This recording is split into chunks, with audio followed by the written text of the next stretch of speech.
Hello, humankind. Hope you all are fit and fine. The Phytoplankton Academy welcomes you all.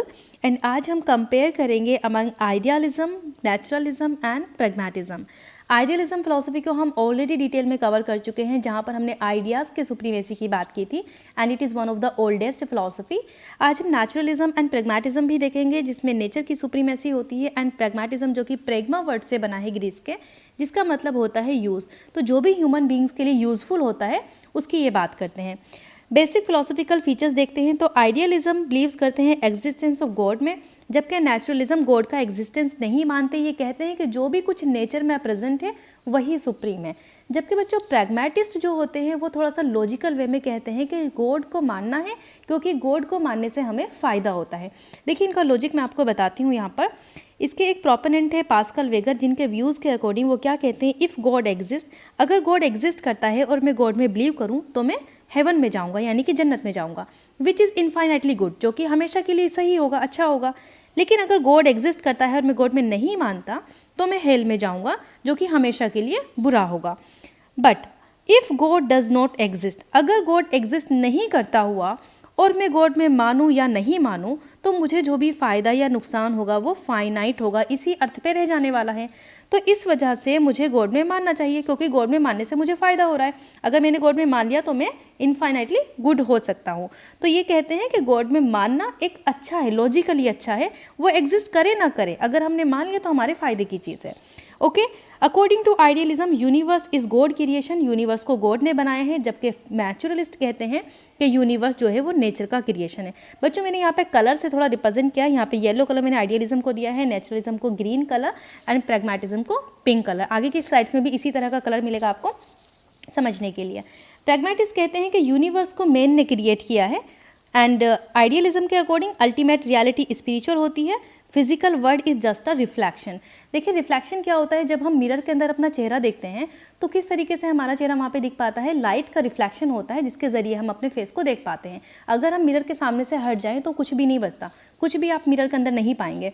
तो बच्चों ये होता है रिफ्लेक्शन. इसी तरीके से जो दूसरा वर्ड ये मानते हैं आइडियलिस्ट, तो कहते हैं उस वर्ड का रिफ्लेक्शन है ये जो हम अर्थ के ऊपर देख रहे हैं. तो इस तरह की ये रियलिटी नहीं है, एक्चुअल में रियलिटी अदर वर्ड है, गॉड रियलिटी है. यहाँ पर तो सिर्फ हमें रिफ्लेक्शन दिख रहा है इन सब चीज़ों का. बट नेचुरलिस्ट कहते हैं कि अल्टीमेट रियलिटी फिजिकल मैटर है, जो भी कुछ अर्थ पे प्रेजेंट है, हमारी यूनिवर्स के अंदर प्रेजेंट है, वही रियलिटी है. मैटर को ये रियलिटी मानते हैं, ये मटेरियलिस्टिक बात करते हैं. जबकि प्रैग्मेटिस्ट कहते हैं कि अल्टीमेट रियलिटी होती है यूटिलिटी, जो भी एक मैन क्रिएट करता है और उसके फ़ायदे की चीज़ें होती हैं वही रियलिटी है. Eternal spiritual values according to idealist, truth, goodness, beauty, सत्यम, शिवम, सुंदरम, ये कभी चेंज नहीं होती. यानी कि ह्यूमन बींग्स के अंदर जो ये वैल्यूज़ होती हैं उसकी डेथ के बाद भी उसकी सोल के साथ ये वैल्यूज़ चली जाती हैं और गॉड के थ्रू इनका रिवार्ड्स भी मिलता है. जबकि नेचुरलिस्ट कहते हैं कि वैल्यूज़ एटर्नल नहीं होती, क्योंकि ये तो सोल को मानते ही नहीं है. तो जब सोल नहीं होती तो वैल्यूज़ भी ह्यूमन बींग्स के साथ यहीं पर अर्थ पर ख़त्म हो जानी है. इनका मानना है कि सिर्फ यही नेचर है, इसके बाद कोई गॉड, कुछ सोल, कुछ नहीं होता है. No faith in the soul. जबकि प्रैग्मेटिस्ट कहते हैं कि वैल्यूज़ चेंजेबल होती हैं. आज अगर कुछ वैल्यूज़ एक ह्यूमन बीइंग के अंदर है तो वक्त के हिसाब से वो चेंज हो जाएगी by some practical, by some experience. Okay, idealist कहते हैं कि स्पिरिचुअल लॉज आर यूनिवर्सल. जो भी स्पिरिचुअल लॉज हैं कि इस तरीके से एक बेबी का बर्थ होता है, इस तरीके से डेथ होती है, फिर उसके अंदर सोल इस तरीके से जाती है, ये सारे स्पिरिचुअल लॉज होते हैं. बट प्रैग्मेटिस्ट कहते हैं कि physical and natural laws are universal. Nature के अंदर जो लॉज होते हैं, जैसे कि बारिश का होना, क्लाउड्स का बनना या फिर सनलाइट का आना, तो ये सारे नेचुरल लॉज हैं. इसीलिए ये साइंस में बिलीव करते हैं कि उसी तरह की नॉलेज हमें गेन करनी है ताकि हम इन सारी चीज़ों को समझ पाएँ. नेचुरलिस्ट कहते हैं कि जो नॉलेज हमें मिलती है वो हमारे सेंसेस से मिलती है. हमारे 5 सेंसेस होते हैं, आँख से, नाक से, जीभ से, त्वचा, ये सारी चीज़ें होती हैं, तो इनसे हमें नॉलेज मिलती है. जबकि प्रैग्मेटिस्ट कहते हैं कि कोई भी यूनिवर्सल लॉ नहीं होता, सारे लॉज चेंज होते हैं और एक मेन ही लॉज को क्रिएट करता है. ठीक है, आगे कुछ डेफिनेशन देख लेते हैं. जॉर्ज बर्कले ने डेफिनेशन दी है कि सोल इज़ इमॉर्टल, कभी ना ख़त्म होने वाली चीज़ है जो गॉड ने बनाई है ताकि वो गॉड के साथ इंजॉय कर सके लाइफ को after its probation on the अर्थ.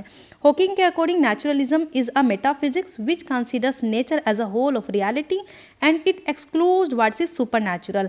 जो नेचुरलिस्ट होते हैं वो सुपर नेचुरल पावर को नहीं मानते, गॉड को नहीं मानते, अदर वर्ड को नहीं मानते हैं.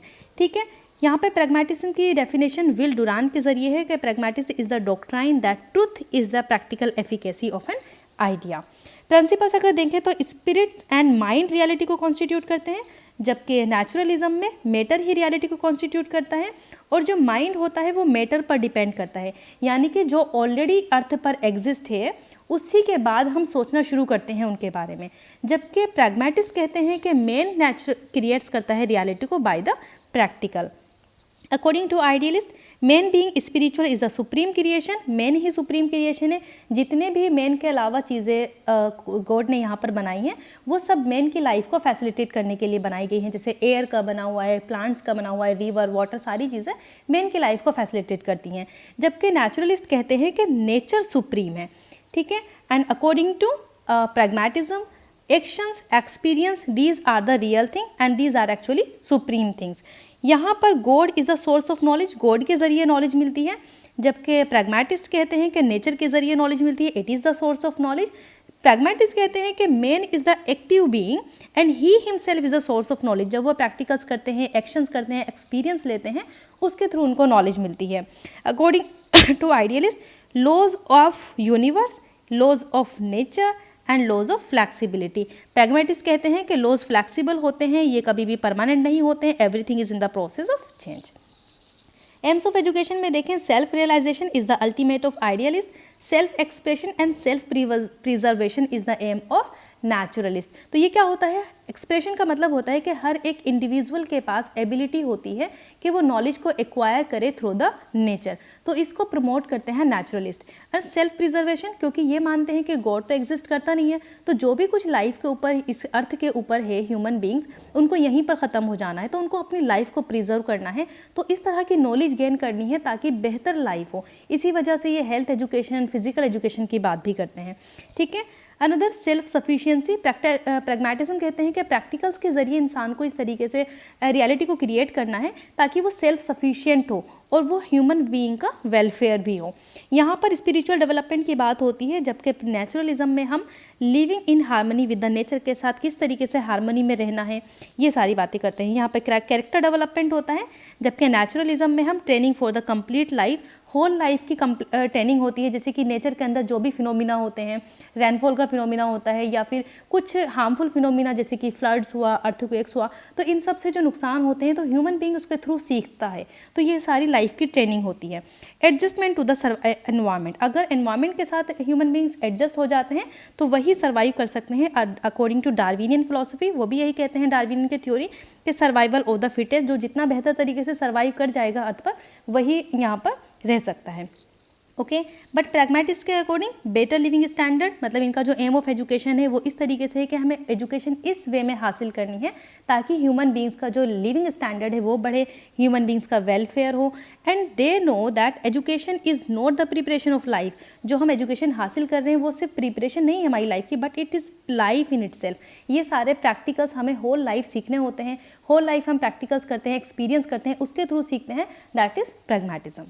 करिकुलम की बात करें तो यहाँ पे एम्फेसाइज किया जाता है एथिक्स एंड ह्यूमैनिटीज़ को, यहाँ पर बेसिक साइंस को ज़्यादा इंपॉर्टेंस दिया गया है। Education according to 3 age, 3 age क्या होता है? यहाँ पर एज, एबिलिटी एंड एप्टीट्यूड की बात होती है कि बच्चे की एज के हिसाब से उसको एजुकेशन दो, उसकी एबिलिटी के हिसाब से और उसके एप्टीट्यूड के हिसाब से।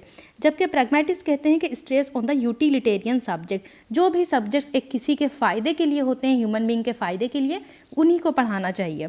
यहाँ पर study on the cultural heritage, जब हमने बात की थी आइडियलिस्ट के एजुकेशन की तो उसमें बताया था कि एजुकेशन को ज़्यादा इंपॉर्टेंस दिया जाता है, इसीलिए जो कल्चरल हेरिटेज है, क्योंकि वहाँ से भी कुछ ट्रेडिशनल नॉलेज मिलती हैं, तो उनको ट्रांसफ़र करना, उनको कंजर्व करना, उनको प्रमोट करना, तो ये सारी चीज़ों की अगर हम स्टडी करेंगे कल्चरल हेरिटेज की, इन सारी चीज़ों को भी प्रमोट किया जा सकता है। बट नेचुरलिस्ट कहते हैं कि नीड बेस्ड करिकुलम, जो भी करिकुलम ज़रूरत के हिसाब से, किसी बच्चे की ज़रूरत होती है उसके हिसाब से करिकुलम होना चाहिए। यहाँ पर एम्फेसिस किया जाता है on the self preserving subject, जो सब्जेक्ट्स एक ह्यूमन की लाइफ को प्रिजर्व कर सकते हैं। जैसे कि मेडिकल साइंस की बात करें, नेचुरल साइंस की बात करें, तो उससे हमें ह्यूमन्स के सर्वाइवल के लिए ज़्यादा अच्छे तरीके मिलते हैं, प्रैक्टिकल्स लाइफ में इंप्रूवमेंट्स, इन्वेंशंस मिलते हैं, तो उस तरह के सब्जेक्ट्स को ज़्यादा इंपॉर्टेंस दिया गया है। फिजिकल एंड हेल्थ एजुकेशन, जो भी मैंने आपको बताया, उसके साथ प्रैग्मेटिस्ट के according learning by doing, learning by life, इस तरह के प्रैक्टिकल्स वर्क की बात की जाती है। And along with this integration of the subjects and activities, अगर किसी सब्जेक्ट से आपको फ़ायदा पहुंचा, एग्जाम्पल के तौर पे बायोकेमिस्ट्री से आपको कुछ बेनिफिट्स है, उसके साथ साथ मैथमेटिक्स से भी, तो उनको इंटीग्रेट कर देना है, इवन उनकी एक्टिविटीज़ को भी इंटीग्रेट कर देना है अकॉर्डिंग टू प्रैग्मेटिक्स, क्योंकि इनका फुल फोकस होता है कि हमें सिर्फ यूटिलाइज करना है चीज़ों को, यूटिलिटी पे फोकस किया जाता है।